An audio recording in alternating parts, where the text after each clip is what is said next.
le grand jour s'est levé, le Saint-Esprit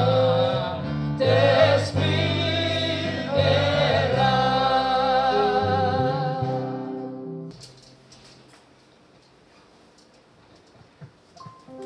Que Dieu bénisse votre présence en ce lieu ce matin. Nous allons passer à la proclamation, la parole de Dieu dans l'évangile de Matthieu au chapitre 17, versets 24 à 27. Nous ouvrons nos Bibles dans l'évangile de Matthieu. C'est dans cet évangile que se trouve la portion des Écritures au travers de laquelle Dieu désire parler à nos cœurs, nous qui sommes là ce matin. Matthieu 17, verset 24 au verset 27. Matthieu, c'est le premier évangile de la Bible, donc facile à retrouver. Et nous allons nous lever pour honorer la lecture de la parole de Dieu. Nous apprenons à nous lever parce que lorsqu'il est question de proclamer, de lire la parole de Dieu, il est tout à fait indiqué que des hommes et des femmes se lèvent pour honorer cette parole. C'est elle qui est à l'origine de toute création et la Bible dit rien de ce qui a été fait n'a été fait sans elle.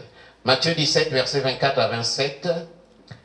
Lorsqu'ils arrivèrent à Capernaum, ceux qui percevaient les 2 drachmes s'adressèrent à Pierre et lui dirent: votre maître ne paie-t-il pas les 2 drachmes?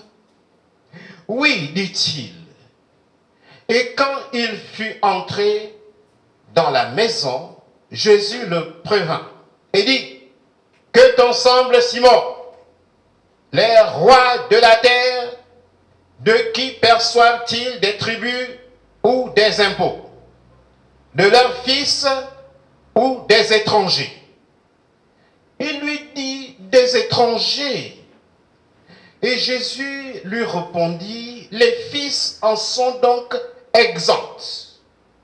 Mais pour ne pas les scandaliser, va à la mer, jette l'hameçon et tire le premier poisson qui viendra. Ouvre-lui la bouche et tu trouveras un starter. Prends-le et donne-le leur pour moi et pour toi. Que Dieu bénisse sa parole. Amen. Veuillez vous asseoir. C'est toujours un moment particulièrement exaltant que celui de scruter la parole de Dieu. Parce que c'est un moment privilégié du culte chrétien. Je vous prie, par les compassions de Jésus-Christ, de prêter non seulement vos oreilles, mais également de disposer vos cœurs. Parce que la proclamation de la parole de Dieu n'exige pas seulement que les oreilles soient ouvertes. Elle exige également que les cœurs soient ouverts. Ce n'est qu'à ce prix que tu pourras tirer profit des temps que le Seigneur a permis que tu vives en ce lieu ce matin. Parce que lorsque la parole est proclamée, elle peut ne pas trouver des cœurs favorables. Elle ne produira pas du fruit. Que vos cœurs soient ouverts pendant ces temps de proclamation de la parole de Dieu. J'ai voulu partager avec l'Église encore ce matin l'histoire que nous venons de lire, qui est relatée dans les évangiles. Et cette histoire nous instruit davantage sur la personne de Jésus-Christ et tout ce qui en découle sur le principe de l'obéissance de Pierre. Je vais lire ce que je viens de lire dans une autre version de la Bible pour que la compréhension soit plus aisée. Parce que ce texte, tel qu'il est révélé dans la version Louis II, parce que la Bible a plusieurs versions. Celle que je viens de lire, c'est la version Louis II. Elle est parfois de compréhension difficile.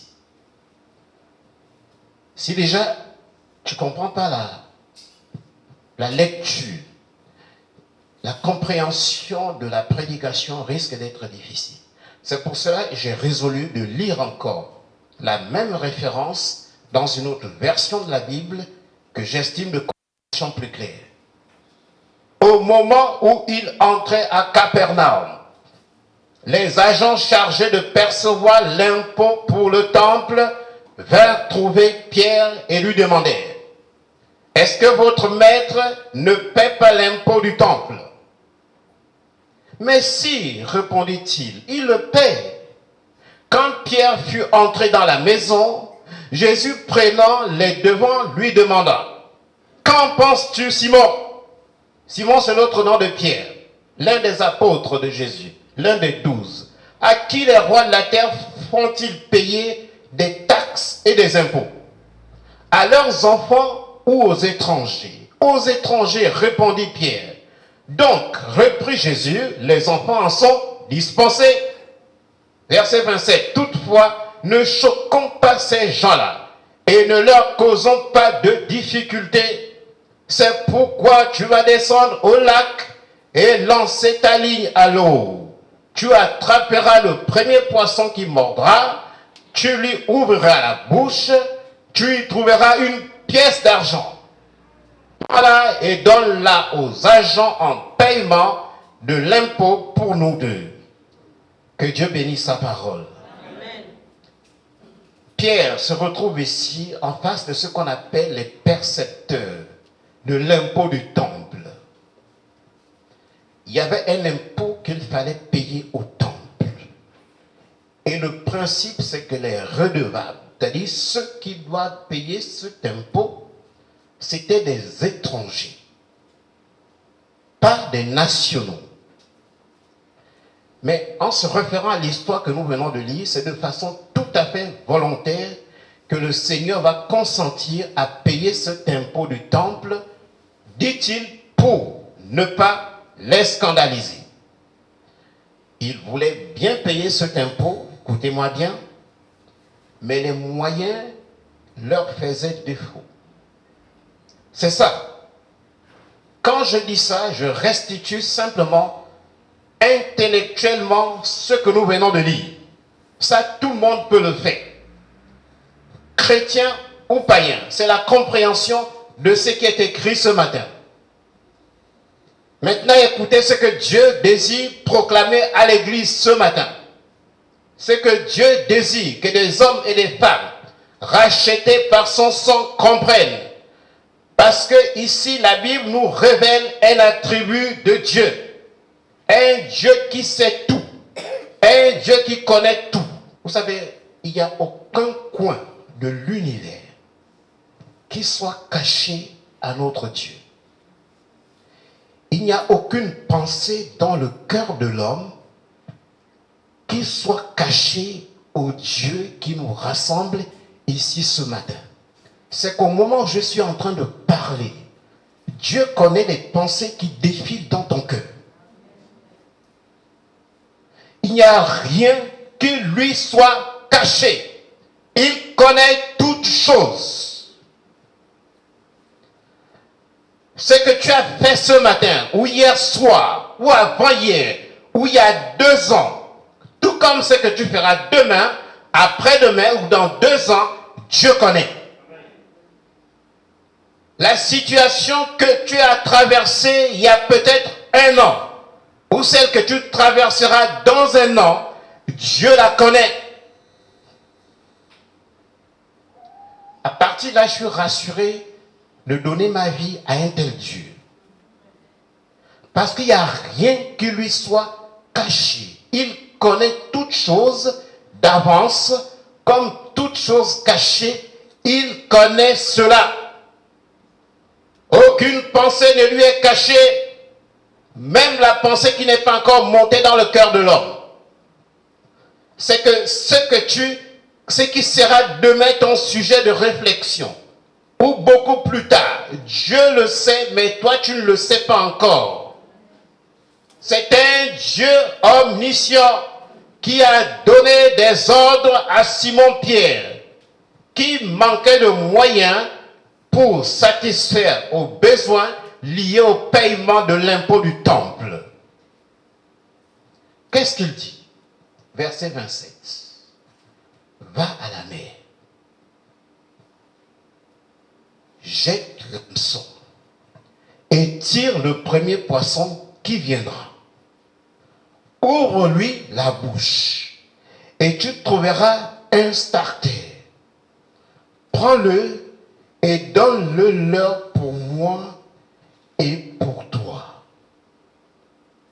Vous ne voyez pas que ça dépasse l'entendement humain? Que Dieu puisse dire à Simon-Pierre que prends ta ligne, va à la mer et tu vas capturer un poisson. Et le poisson là, tu vas trouver dans sa bouche une pièce d'argent. Et la pièce d'argent là, donne cette pièce au collecteur d'impôts, aussi bien pour toi que pour moi. Ça veut dire que la pièce là couvrait la dette de deux personnes. Ce n'était pas n'importe quelle pièce, c'était une pièce qui avait la capacité de couvrir la dette de deux personnes. C'est que c'est choisi, c'est choisi. Il connaissait d'avance quel type de pièce était dans la bouche de ce poisson. Vous savez, toutes les fois que nous allons nous sentir accablés, et Dieu seul sait combien parmi nous sont accablés là ce matin. C'est-à-dire que tu es venu même malgré toi. Parce que tu es accablé par le monde. Le monde dans lequel nous sommes là, les amis, met souvent sur nos épaules des fardeaux pesants. Des fardeaux pesants, hein? Parce qu'ils ont mis sur le Seigneur un fardeau qui n'était pas son fardeau. Hein? Il était dispensé de payer l'impôt du temple, y compris Pierre. Mais le monde aime nous accabler avec des choses qui ne nous appartiennent même pas. Parfois des problèmes qui nous désarment. Hé, mon ami, la sœur, soyons vrais avec nous-mêmes. Soyons sincères. Nous ne sommes pas des religieux. Ici, ce n'est pas la religion. Ici, là, ce n'est pas l'église juste. Non. Soyons vrais avec nous-mêmes. Tu vas rentrer en toi-même ce matin. Tu examines ton cœur. Je ne peux pas le faire parce que je ne suis pas Dieu, mais le Dieu qui nous rassemble sait ce qu'il y a dans ton cœur comme fardeau. Il le sait. Je ne le sais pas. Et je n'ai même pas envie de le savoir.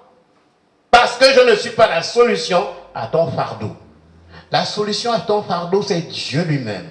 Il peut m'utiliser pour te révéler sa pensée, mais c'est lui qui apportera la solution au fardeau qui pèse sur ton cœur. Si Dieu parle ainsi, les amis, peut-être que tu viens pour la première fois, ou la deuxième, ou la millième fois. Laisse-moi te dire, et comprends ça par les compassions de Jésus-Christ. Ne te rétracte pas. Si Dieu parle ainsi ce matin, c'est qu'il y a quelqu'un dans la salle qui est dans cette situation-là, qui l'accable. Vous savez, l'homme a l'art de faire semblant. Pendant que tu croupis sous des fardeaux, tu souris jusqu'aux oreilles, mais un sourire jaune. Ton cœur est lourd. Ton cœur pèse. Ton cœur est fatigué. Il est chargé. Mais souvent nous faisons semblant parce que nous savons que la personne qui est en face de nous ne sera pas la solution. Ça ne sert à rien de lui en parler. Et on est obligé de donner l'impression d'être bien alors qu'on ne l'est pas. Dieu le sait. Dieu le sait. Quand tu sortiras d'ici, tu vas chercher le secours de l'homme. Est-ce que tu peux m'avoir ça? Est-ce que... Mais entre-temps, tu refuses d'admettre, pendant que le message passe, que tu as un fardeau dans ton cœur. Vous savez, parfois on peut être à bout de souffle dans la vie là. Celui qui vous parle parce qu'il est pasteur et il vous parle aussi parce qu'il a un certain âge. J'ai une certaine expérience de la vie. Parfois, tu es accablé et à bout de souffle. Tu ne sais pas comment t'en sortir. Certainement, tu es là ce matin. J'ai appris à expérimenter la fidélité de Dieu dans les messages qu'il met dans mon cœur.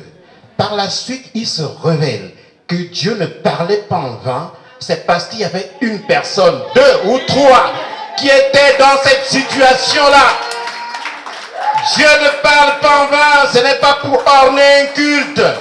Ce n'est pas une phase de la prédication comme toutes les autres. Dieu parle en connaissance de cause. Même si tu fermes ton cœur, tu le sais. Ça ne sert à rien de chercher le secours de l'homme. L'homme n'est pas obligé de te secourir. Le seul secours, c'est celui qui vient de Dieu. Et Jésus-Christ utilise ici la forme impérative pour parler à Pierre. Parce qu'il n'avait rien pour payer l'impôt du temple. Ni lui, ni Pierre. Et qu'est-ce qu'il dit? Il dit, va à la mer. Et va à la mer. Semblable à ce prophète qui a dit à Naaman, le général de l'armée, il dit, va te jeter à l'eau. Parce que tu souffres de lèpre, va te jeter dans l'eau du Jourdain. Ah bon, c'est ça? Oui. Il lui dit ici, va à la mer, jette l'hameçon et tire le premier poisson qui viendra. Ouvre-lui la bouche. Oh, ça c'est des ordres difficiles à comprendre. Hein? Qu'est-ce que c'est que cette histoire-là? Qu'est-ce qu'il est en train de me dire cet homme? Il me dit, va à la mer, jette l'hameçon et tire le premier poisson qui viendra. Ouvre-lui la bouche. Derrière ces recommandations du Seigneur, se trouvait la solution au problème de Pierre. Et la révélation d'un Dieu qui connaît toutes choses et qui amène toutes choses à l'existence, même celles qui n'existent pas. La Bible ne nous dit pas que ce poisson existait. Peut-être qu'il n'existait pas, mais Dieu a la capacité d'amener à l'existence même ce qui n'existe pas pour accomplir sa volonté pour le bien de ses enfants. Ne doute pas de la fidélité de Dieu. Et ne doute pas de la grandeur de Dieu. Ne doute pas de ça, mon ami. Si tu es celui qui cultive le doute, tu auras des problèmes dans ta vie. Même si la recommandation de Dieu te paraît bizarre et humainement impossible, il est le Dieu qui connaît toutes choses avec précision. Vous savez, laissez-moi vous dire que les prescriptions de Dieu ne sont pas des solutions parmi tant d'autres. C'est l'unique solution. Tu n'en auras pas une autre. Je te le dis ce matin, et Dieu t'a fait venir ici pour que tu le comprennes. Vous savez, parfois les gens sont meurtris. Les cœurs sont amers. Les cœurs sont lourds. Mais c'est la faute à qui? À qui la faute? La tempête dans laquelle tu te trouves là. C'est pas Dieu qui est l'auteur. C'est pas Dieu. Il faut que tu comprennes ça. Ce n'est pas Dieu qui en est l'auteur. Dieu est seulement la solution. Mais il n'est pas l'auteur. Vous savez, Pierre ici a reçu une recommandation qui n'était pas ambiguë. Elle était précise, claire. Claire. Va à la mer, jette l'hameçon et tire le premier poisson. Ouvre-lui la bouche et tu trouveras un starter, une pièce. Prends-le et donne-le-leur pour moi et pour toi. Quand Dieu te recommande de faire quelque chose, il faut le faire. S'il te plaît, tu n'es pas venu ici juste pour te balader ce matin. Tu es venu parce que Dieu désirait parler à ton cœur. Après, tu vas rentrer chez toi. Aucun de nous ne dormira ici ce matin. Mais tu es venu parce que Dieu a placé un but dans ta vie. Et Dieu sait pourquoi. Parce qu'il aurait pu t'empêcher d'être là. Dieu aurait pu t'empêcher. Il suffisait que tu développes un palu avec une forte fièvre le matin. De te lever pour que tu ne viennes pas. Et tu aurais pu prendre un taxi dans lequel tu trouves peut-être une situation en chemin qui ne te permet pas d'arriver ici, je préfère ne pas confesser des choses négatives. Mais si tu es arrivé jusqu'à cet endroit ce matin, c'est que Dieu a veillé sur ton chemin. Et si tu as pris un taxi, tu as arrêté un taxi, et le taximan a refusé, c'est Dieu qui avait ça en contrôle. Parce que c'est ce taxi-là dans lequel tu devais peut-être faire un accident grave. Mais Dieu a fait en sorte que le taximan te refuse. Voilà pourquoi la Bible dit toute chose concourt au bien de ceux qui aiment Dieu. Même le taximan qui te refuse, ne l'insulte pas. Ne l'insulte pas. Il va te refuser parce que Dieu a mis dans son cœur la pensée de te refuser. Mais Dieu a mis cela dans son cœur parce que si tu prenais ce taxi, tu devais faire peut-être un accident mortel devant. Si tu es venu ce matin, Dieu a sécurisé ton chemin depuis chez toi jusqu'ici pour que tu arrives en toute sécurité. Dieu a veillé à ça. S'il te plaît, essaie de comprendre ça ce matin. Si ce que Dieu te demande paraît irréaliste, ne raisonne pas avec Dieu. Il y a très peu de gens parmi nous ce matin qui auraient obéi à un ordre pareil. Va à la mer, jette l'hameçon. Le premier poisson qui viendra, ouvre-lui la bouche et tu trouveras une pièce d'argent. Oh, mais ça c'est quoi? Non, mais c'est pas ça, c'est quoi? Dieu te demande de le faire. C'est ça aussi la foi. Croire que Dieu est capable d'accomplir ce qu'il te demande de faire. Ne sois pas indifférent à la parole de Dieu. Tu vas droit dans le mur. Vous savez, excusez-moi de revenir encore sur ça. Je pensais à ça. Dieu a ramené ça fortement dans mon cœur. Quand mon épouse était en réanimation, je suis venu prêcher la parole de Dieu. Après, je me suis dit, Seigneur, mais si j'étais resté à la maison à pleurnicher, peut-être qu'elle serait partie, cette femme-là. Sur un lit de réanimation depuis plusieurs temps. Mais Dieu a mis dans mon cœur fortement la pensée de venir paître le troupeau du Seigneur. Et je suis venu. Et mon épouse est sortie de l'hôpital. Peut-être que si j'avais refusé d'accomplir mon sacerdoce en restant en train de pleurnicher à la maison, peut-être qu'elle ne serait pas guérie. Ce que Dieu te demande de faire, même si ce n'est pas correct du point de vue de la moralité humaine, fais-le. Il sait pourquoi il te demande de le faire. Quand la Bible dit, recommande ton sort à l'Éternel. Mets en lui toute ta confiance et il agira. C'est qu'il agira. Parce que c'est la parole de Dieu. Et Dieu honore sa parole. Recommande ton sort à l'Éternel. Mets en lui ta confiance et il agira. Mais c'est des choses qu'on écoute parfois tous les jours. Et puis ça devient un peu comme disait mon pasteur, de l'eau sur le dos du canard. Vous avez déjà mis l'eau sur le dos du canard? Vous avez peut-être une image de ce que ça peut réaliser. C'est que ça ne rentre pas, l'eau ne rentre pas. Qu'il n'en soit pas ainsi de quelqu'un ici présent ce matin. Que la parole de Dieu ne soit pas comme l'eau sur le dos d'un canard. Sinon tu es venu pour rien. Tu as perdu du temps. Et Dieu te demandera des comptes sur ce que tu écoutes ce matin. Parce que tu ne peux pas ne pas admettre que c'est Dieu qui a œuvré pour que tu sois là ce matin. Il y en a qui ne sont pas là. Dieu aussi a fait en sorte qu'ils ne soient pas là. Tout ça, Dieu contrôle. Mais si tu es là, c'est que Dieu a œuvré pour que tu sois là. Le souffle de vie qui te permet d'être assis là où tu es assis là, c'est Dieu qui te l'a renouvelé. Parce que si tu cherches, tu rentres chez toi, tu cherches, tu regardes à l'union, tu regardes je ne sais où, tu vas comprendre qu'aujourd'hui, il y en a qui ont perdu ce souffle de vie. Mais Dieu te l'a renouvelé. Ça semble être des choses simples. Mais c'est dans cette simplicité que la foi de l'homme s'accomplit à l'égard de son Dieu. Pierre a affiché une attitude de foi. Il n'a pas contesté un ordre bizarre. Aller à la mer, mais mon Dieu, dans la mer, il y a combien de milliards et de milliards de poissons? Il y en a combien? Et on peut trouver de l'argent à la banque. C'est dans l'ordre normal des choses. Aller chercher l'argent dans la bouche d'un poisson, là c'est une autre dimension. Parce que je te dis, viens me voir après le culte.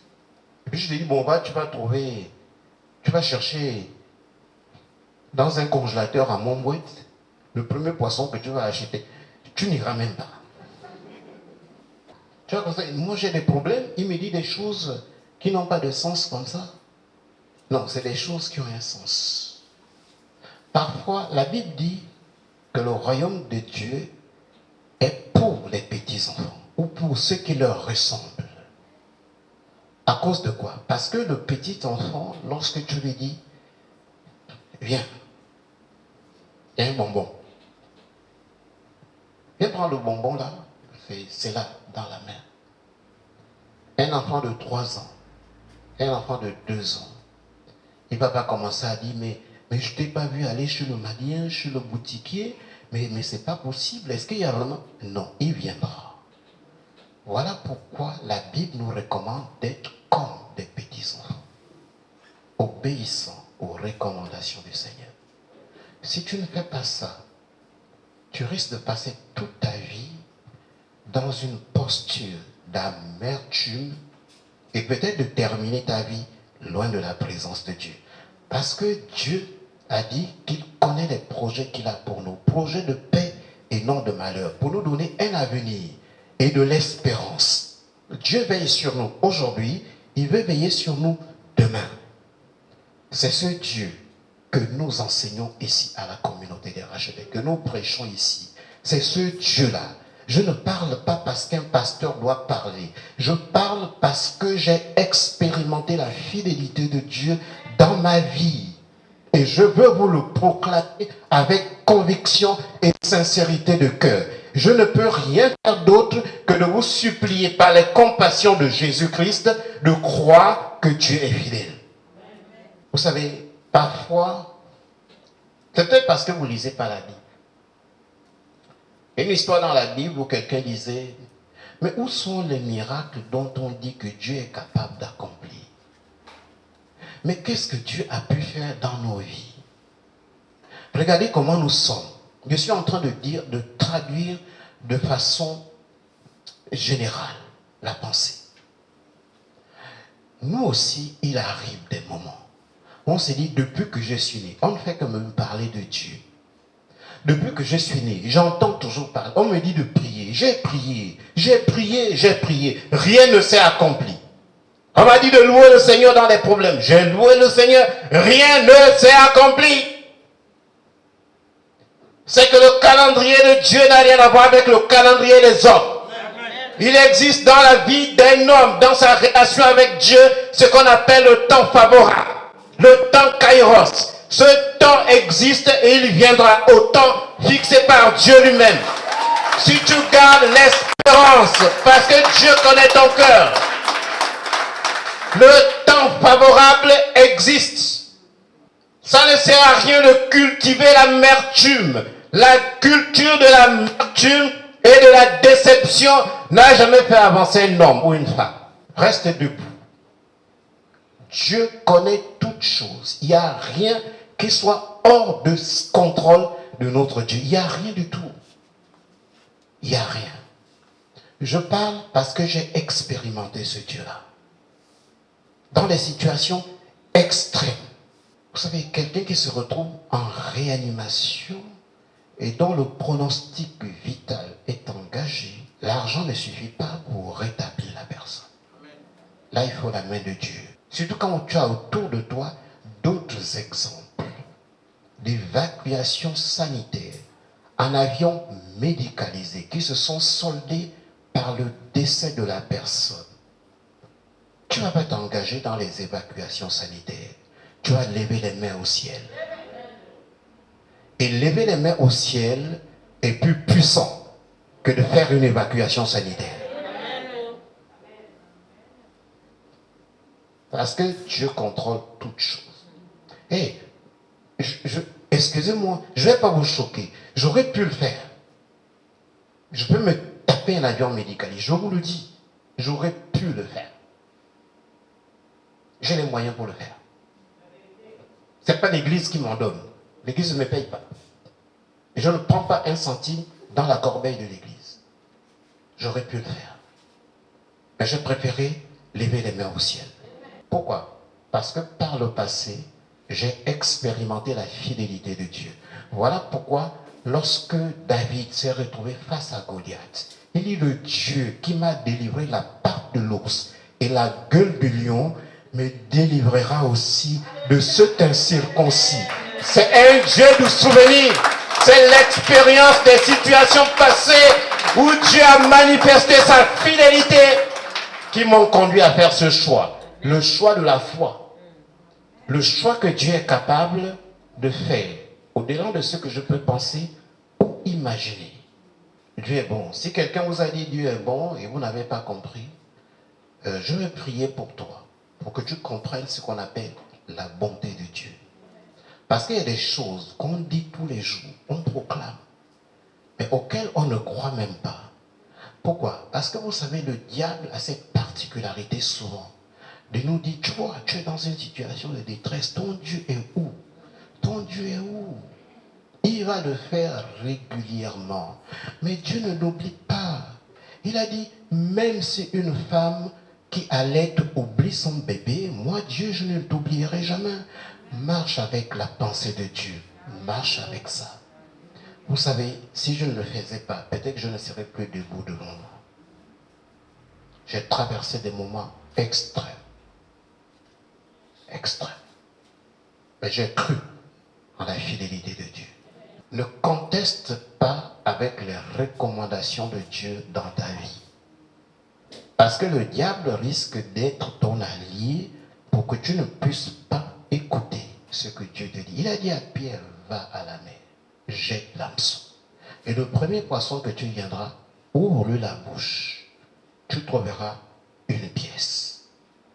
Un Dieu omniscient qui connaît toutes choses d'avance. Quand je loue le Seigneur, je sais pourquoi je le loue. J'espère qu'il en est de même pour toi. Quand je lève mes mains au ciel, je sais pourquoi je les lève. Ce n'est pas pour le spectacle, mais parce que je sais qu'il y a de la puissance dans le fait de lever les mains au ciel. Ne fais jamais rien dans l'église, où que tu sois, parce que tu as vu les gens faire. Parce que le problème avec les chrétiens, avec ceux qui fréquentent les églises, c'est ça. Dieu sait que ce que tu es en train de faire là, tu veux juste copier les autres. Et ça ne marche pas. Ça ne marchera pas. Dieu connaît ton cœur. Il sait que tu ne crois pas. Et tout ce que tu fais, tu veux juste imiter les autres pour le spectacle. Dieu connaît le cœur de l'homme.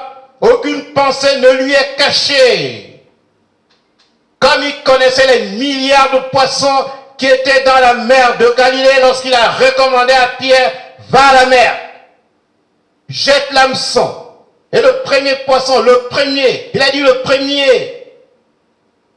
C'est des ordres précis. Quand Dieu te donne des recommandations précises, comme ce matin, accomplis-les telles qu'il te le demande. Ne cultive pas le doute. Mais je bénis Dieu, parce que si vous êtes là ce matin, je crois que c'est parce que Dieu vous a mis à cœur d'être là. Et vous avez obéi. Dieu n'oblige pas.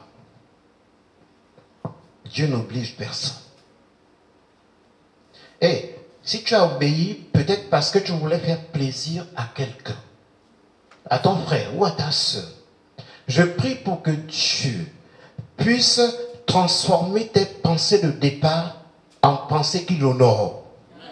Et que tu réalises que c'est vrai, j'ai suivi quelqu'un, mais j'ai écouté la parole de Dieu et j'en ai été convaincu. Mais que le Saint-Esprit ouvre ton cœur, parce que c'est le Saint-Esprit qui convainc. Ne le garde pas fermé. Nous sommes en train d'aller vers la fin du culte. Ce n'est pas parce qu'on est venu que nous n'avons rien d'autre à faire. On est venu parce qu'on a obéi à la pensée de Dieu. Vous savez, Jésus-Christ connaissait tous les poissons de la mer, pris individuellement. Et tous les poissons de la mer. Vous imaginez ça? Il n'y a que Dieu. Dites aux témoins de Jéhovah qui contestent la divinité de Jésus-Christ de lire ce texte. Il est Dieu. Il connaissait tous les poissons pris individuellement. Et chaque poisson obéit aux ordres de Jésus-Christ. Chaque poisson de la mer, pris individuellement, obéit aux ordres du Seigneur. Tous les êtres, laisse-moi te dire ça ce matin, tous les êtres et toutes les situations obéissent à la volonté exprimée de Dieu. Il y a une histoire dans la Bible dont il est question avec le prophète Jonas. Dieu lui demande d'aller prêcher l'évangile à Nénive. Lui, il va à Tarsis et il tombe dans l'eau. Et un poisson l'avale. Cette histoire est vraie parce que Jésus-Christ le rappelle. C'est une histoire de l'Ancien Testament, mais le Jésus-Christ, dans le siècle passé, a rappelé l'authenticité de cette histoire et sa véracité. Jonas s'est retrouvé dans le ventre du poisson. Vous savez comment Jonas s'appelle pour sortir du ventre du poisson? Dieu a parlé au poisson. Et le poisson a obéi. Et le poisson a vomi Jonas. Sur les plages, de là où il devait aller, ne conteste pas avec Dieu.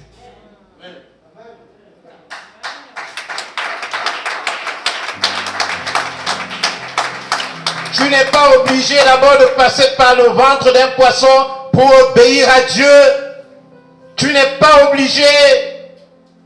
Et si tu es dans le ventre d'un poisson ce matin, là où tu es assis là, mon ami, sache que Dieu a la capacité de parler au poisson pour que le poisson te libère. Il y en a qui sont prisonniers des situations dans lesquelles ils ne peuvent pas s'en sortir seuls. Il faut que Dieu parle à ces situations-là. Dieu parle aux êtres, Dieu parle aux circonstances et les circonstances lui obéissent, mais pour la faveur de ses enfants. Quand tu as le Saint-Esprit de Dieu, ta bouche devient comme la bouche du Seigneur et tu peux t'adresser aux circonstances. Tu peux dire, ainsi parle le Seigneur. Cette situation n'aura pas le dessus sur moi. Tu dois le proclamer avec ta bouche. C'est le temps de voir. Pourquoi? Parce que la situation là, il n'y a que toi qui la connais et Dieu la connaît. Personne d'autre là. Ça ne sert à rien de parler sur tous les toits pour te plaindre de ta situation. Ça ne t'avancera pas du tout. Le Seigneur. C'est la déclaration des hommes remplis d'onction. Déclaration prophétique. Ainsi parle le Seigneur. Cette situation, cette maladie, ceci n'aura pas le dessus sur ma vie. Proclame ça.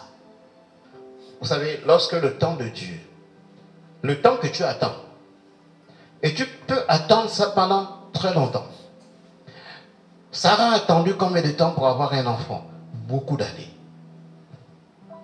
Presque 100 ans. Lorsque le temps de Dieu arrive, tout ce qui est anormal devient normal.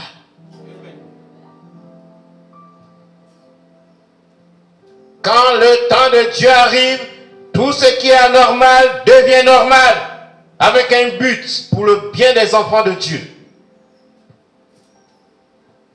Ne cherche pas la solution de Dieu toujours dans des situations ordinaires.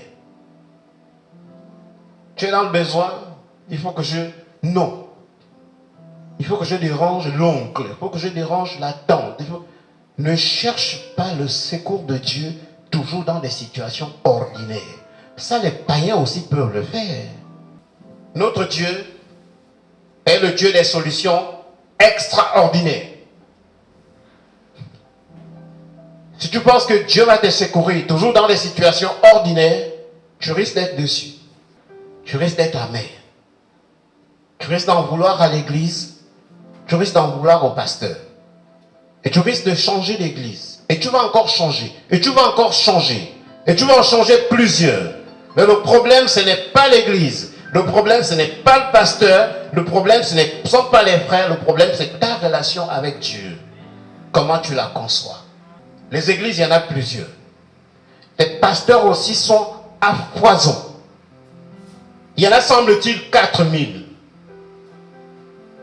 Pour juste 2 millions d'habitants. C'est trop ça. Mais tu risques de changer, tu vas changer, tu vas changer, tu vas changer, tu vas changer. C'est toi qui dois changer la qualité de ta relation avec Dieu. C'est ce qu'il faut faire. Sinon, il ne se passera rien. Ne cherche pas les solutions de Dieu toujours dans des situations ordinaires. Quand Dieu te dit de faire une chose, même si cette chose te paraît impossible, inconcevable, humainement parlant, fais-le. C'est ça aussi la foi. Que Dieu bénisse sa parole.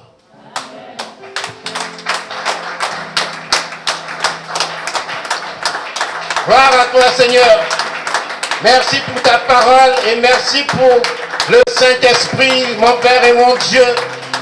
Nous te prions ce matin afin que tu puisses, Seigneur, ouvrir le cœur de tous ceux qui ont écouté cette parole et qu'elle demeure, Seigneur, dans les cœurs et qu'elle tombe sur un terrain fertile, mon Père et mon Dieu.